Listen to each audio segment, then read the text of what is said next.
প্রিয় দর্শক, চাঁদাবাজের জাহান্নামে স্বাগত জানাচ্ছি। এই যে যেটা দেখতে পাচ্ছেন, এটা পুরো জাতি দেখেছে।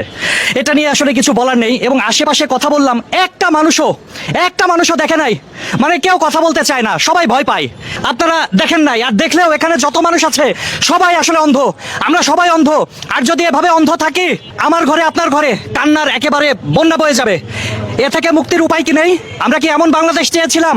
এ ধরনের ঘটনা বাংলার ইতিহাসে প্রথম। এটা কখনো কোনোদিন ঘটেনি।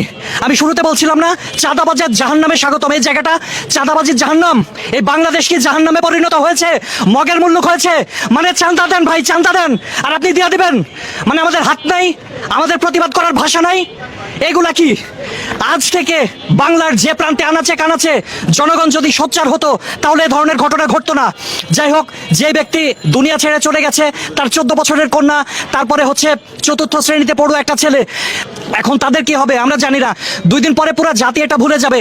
তারপরে নতুন ইস্যু আসবে, নতুন ইস্যুর তলে এগুলো চাপা পড়ে যাবে। এর বিচার কখনো হবে? আমরা বিশ্বজিৎকে দেখেছিলাম সেই সময়, সেটাকেও হার মানিয়েছে। এই ঘটনাটা ঘটলো কিবারে? বুধবারে। আমরা জানলাম কিবারে? শুক্রবারে। 2 দিন পরে আমরা জানলাম।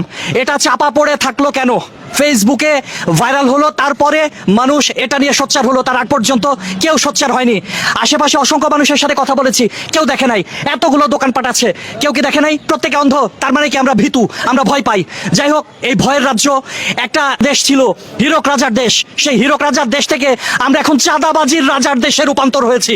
যাই হোক, এতগুলো মানুষ এভাবে যদি চলতে থাকে, তাহলে আরো একটা গণ অভ্যুত্থান মনে হয় হবে। আমরা জানি না কি হবে। বিচার চাই। কার কাছে চান বিচার? সরকার কাছে। সরকার কি আদৌ বিচার করবে বলে মনে হয়? বলতে পারি না, এটা হলো হ্যাঁ ব্যক্তিগত বিষয়। আপনার কি মনে হয়?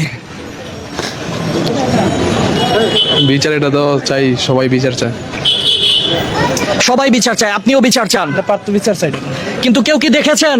আশেপাশে ছিলেন, এখানে যে একটা দেহ পড়েছিল, কেউ দেখেছেন? ওই যে দেহটা পড়েছিল, এরকম কেউ ছিল যে আমি দেহটা দেখেছি, এরকম কেউ আছেন? নাই ভাই, নাই। আমিও দেখি নাই, কেউ দেখে নাই। কে দেখেছে? আপনি দেহটা দেখেছেন? আমি লাস্টে যাওয়ার সময় মাল নিয়ে যাই, আমি চকে থেকে মাল নিয়ে দোকান বিক্রি করি। তো আমি যাওয়ার সময় আমার মাথায় বড় বোঝা, তো আমি দূর থেকে দেখেছি যে এমনি 4 পা ছড়ায়া, ছোট প্যান্ট শর্ট প্যান্ট পরা শুয়ে রয়েছে ছড়ায়া। তো এখানে সবাই ঘেরো দেওয়া, পুলিশ আসলো সামনে, 3-4 জন পুলিশ আসলো। এরা দেখছে, এরা সামনে ধরা করেছে, আর মানুষগুলো অনেকগুলো জড়া রয়েছে। এটাই আমি দেখছি। তারপর আমি বোঝা কয়, আপনি বোঝা নিয়ে চাপতেছেন কেন? আমি বোঝা নিয়ে চলে গেছি সাইড দিয়ে। এটুকুই আমি দেখছি। প্রিয় দর্শক, আসলে ঘটনার সময় আমরা যে ভিডিওটা দেখেছিলাম, এ পাশ থেকে ভিডিওটা এসেছিল এবং এ পাশের মানুষ সবাই অবগত ছিল। কেউ আসলে এটা দেখি নাই বলছে, কেননা ভয়ে বলছে। এই ভয়ের রাজ্য যদি চলতে থাকে, তাহলে তারা চাঁদা দিয়ে ব্যবসা করবে, বা যাই হোক, যেভাবে হোক সেভাবে চলবে। কিন্তু কোনো ধরনের আসলে ঝামেলায় কেউ জড়াতে চায় না। এ হচ্ছে অবস্থা। এবং এই পাথরটা আসলে বাংলাদেশের একটা দৃষ্টান্ত হয়ে রইবে। এটা আসলে কোনোভাবেই কাম্য নয়। যেভাবে আসলে ঘটনাটা ঘটানো হয়েছে, এই সেই জায়গায় আসলে একজন বাবাকে, একজন ভাঙাড়ি ব্যবসায়ীকে শেষ করে দেয়া হলো। খুবই দুঃখজনক।